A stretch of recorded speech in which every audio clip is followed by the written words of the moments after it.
Assalamualaikum warahmatullahi wabarakatuh. Hai guys, Vicky Hakim Elvati di sini dan sekarang kita akan pelajari sebuah fenomena fisika yang kemungkinan besar kalian sudah sering temui tapi belum kalian pahami. Fenomena ini berkaitan erat dengan gambar berikut ini. Tentunya kalian sudah tahu benda ini apa dan kegunaannya apa. Ya betul, benda ini adalah sel surya yang digunakan untuk mengubah sinar matahari menjadi energi listrik yang bisa kita gunakan untuk menyalakan alat-alat elektronik di rumah. Tetapi tahukah kalian konsep fisika apa yang ada pada sel surya? Konsep fisika yang ada pada sel surya dikenal sebagai efek fotolistrik. Pada dasarnya, efek fotolistrik merupakan gejala lepasnya elektron dari suatu logam ketika diberikan atau disinari oleh satu gelombang elektromagnetik tertentu, termasuk cahaya. Elektron yang terlepas akan menghasilkan arus listrik yang arahnya berlawanan dengan gerak elektronnya.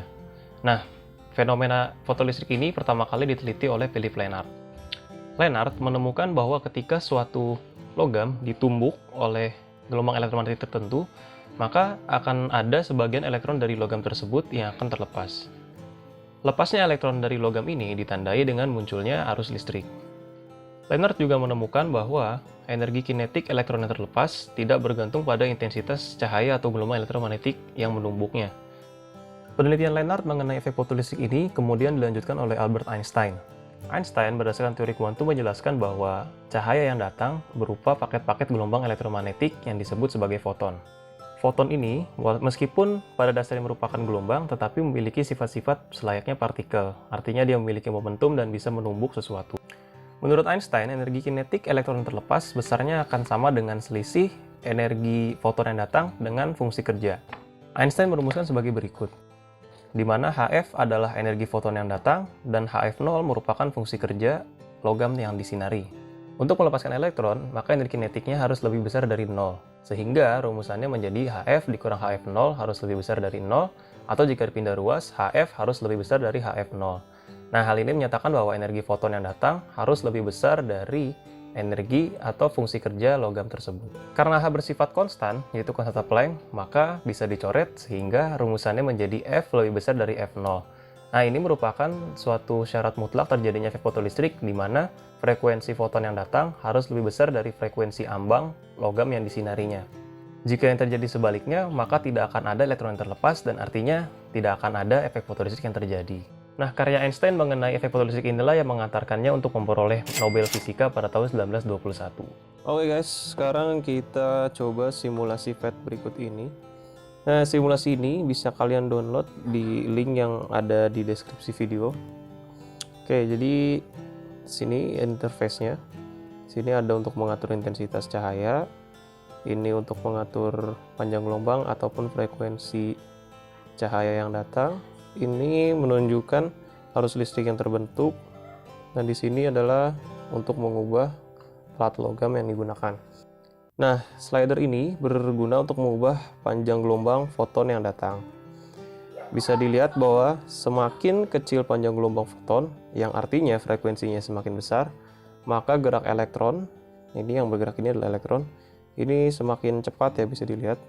Artinya, energi kinetiknya akan semakin besar. Nah, ini sesuai dengan rumusan Einstein yang tadi kita jelaskan di awal mengenai energi kinetik elektron yang terlepas. Kemudian kita coba geser-geser nih slider intensitasnya.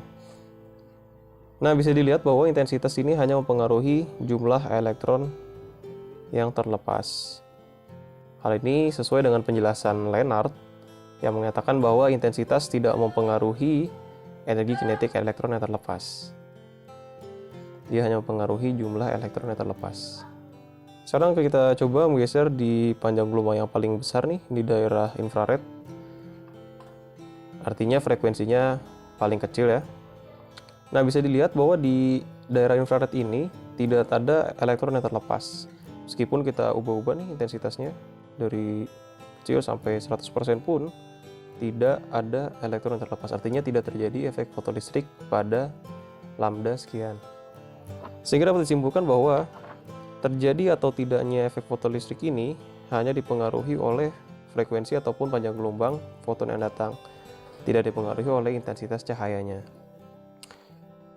Setiap logam memiliki frekuensi ambang masing-masing.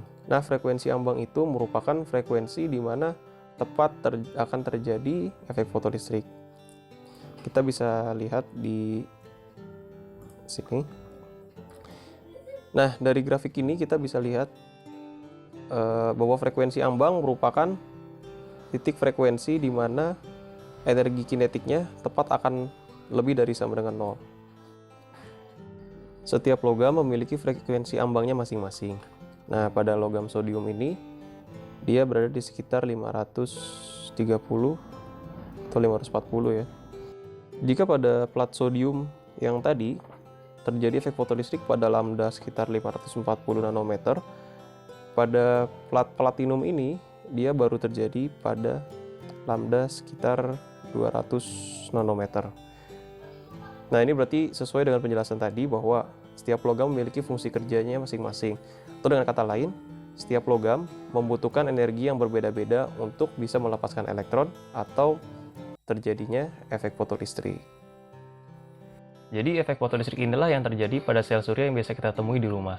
Sinar matahari yang menyinari sel surya akan melepaskan elektron dari logamnya, maka akan timbul arus listrik yang bisa kita manfaatkan untuk menyalakan alat-alat elektronik yang ada di rumah. Untuk memaksimalkan arus listrik yang dihasilkan, maka logam yang dipilih harus memiliki fungsi kerja seminim mungkin, sehingga selisih energi kinetik antara sinar matahari yang datang dengan fungsi kerja logamnya akan memiliki nilai yang maksimal.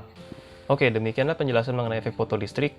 Nah, pada kesimpulannya, efek fotolistrik merupakan gejala di mana suatu gelombang elektromagnetik ataupun cahaya yang menyinari suatu logam akan menghasilkan pelepasan elektron dari logam tersebut.